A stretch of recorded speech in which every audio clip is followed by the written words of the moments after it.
There is a second brain in your gut. How you think, how you feel, everything is decided by what's happening in the gut. Such a powerful instrument, if you do not know how to handle it, it's a serious problem.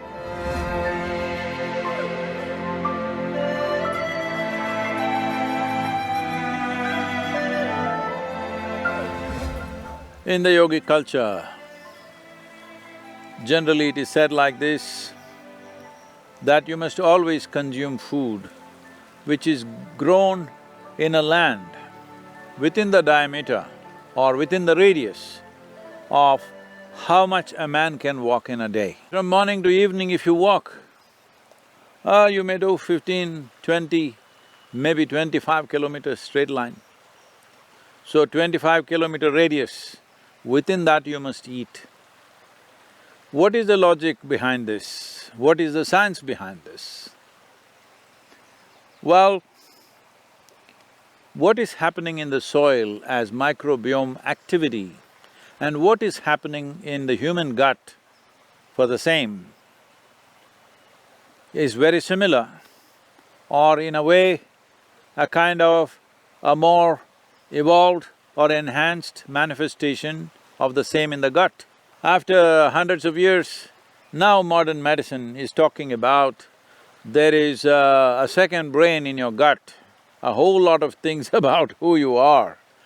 I hope it's not so for you, but a whole lot of things as to who you are, how you think, how you feel, your level of balance, your equanimity, everything is decided by what's happening in the gut. It's being referred to as a second brain or the gut brain.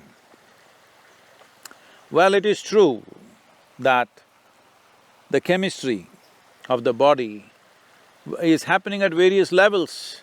One thing is the glandular secretions are very important in managing the chemistry, but gut is the place where the input for the chemical factory that you are is coming, all the food.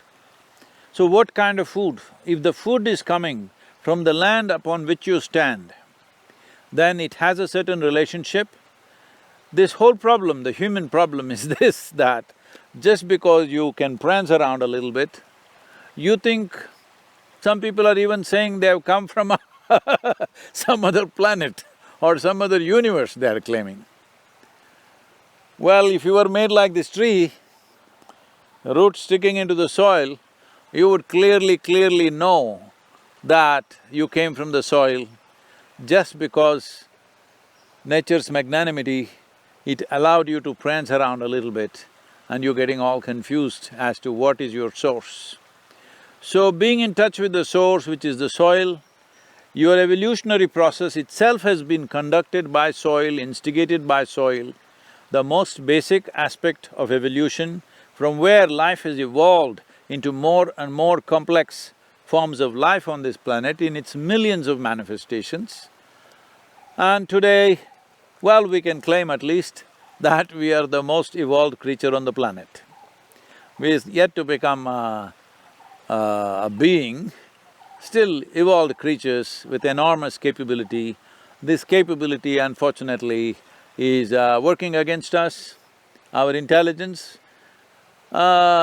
Today everybody is talking about gut-brain as more important simply because they don't know how to handle this brain. This brain is becoming a serious problem. Everybody thinks this is the basis of all mental issues and problems. Yes, it is. If you don't know how to handle it, such a powerful instrument, if you do not know how to handle it, yes, it's a serious problem. So now they're falling back on their gut brain, which is more reliable, at least it's involuntary. So the gut microbes and what's happening in the topsoil are very similar, and it not only has life-making material, it also has many remedies in terms of… Today we would like to call it medicines, but I would call them remedial forces.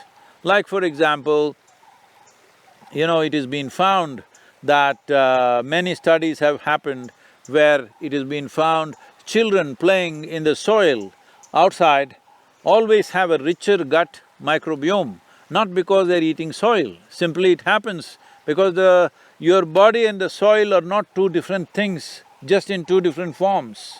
Whether you make a pot out of this soil, or you make a picture out of this soil, or you make a human body out of this soil, it is all soil.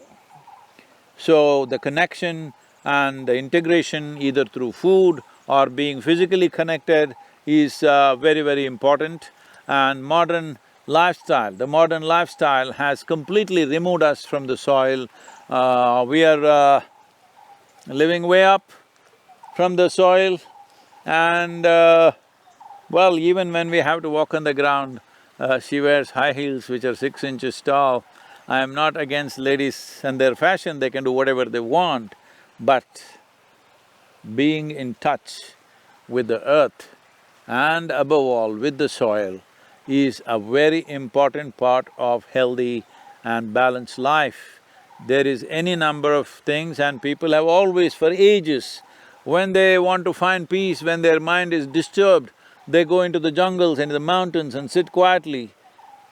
In yoga, always we lie down on the floor without any kind of insulations except organic insulation because our body should be connected and also the electrical negative needs to happen. So, your body gets kind of like a earthing and the negative, it neutralizes the extra positive charge which can cause restlessness, which can cause unnecessary activity, neurological activity, which can lead to various kinds of problems. It's like you're keeping your engine all the time at high revs. So people went into the jungles and forests and mountains and they just sat down and they found they became peaceful. This has got something to do with the connection with the soil. You can think this is a tree, but this is soil. You can think that's an animal, that is soil. You can think this is a human being, this is soil. So, this connection is very important. Today I just heard that when I was in Los Angeles, they were telling me there is a farm just outside of LA where if you pay $50, you can hug a cow for about half an hour. Oh, because you're trying to connect to the soil, you're trying to enrich the gut microbiome, you're trying to bring some semblance of balance into you. Well, if you had a powerful yogic practice, you could do that yourself from within, but if that is not there, the simplest thing is to be in touch with the soil and it is a fact that over 300 million people suffer from asthma.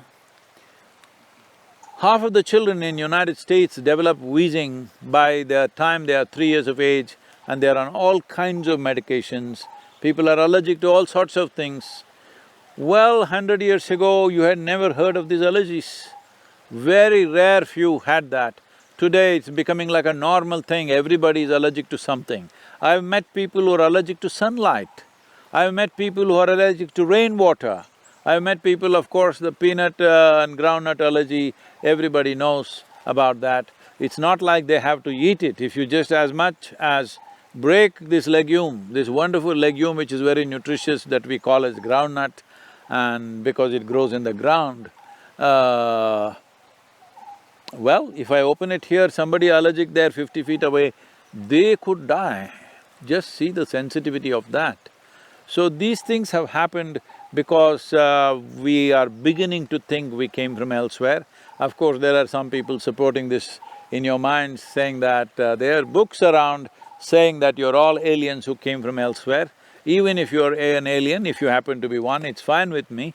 Maybe I'm also one, you know, I look like this.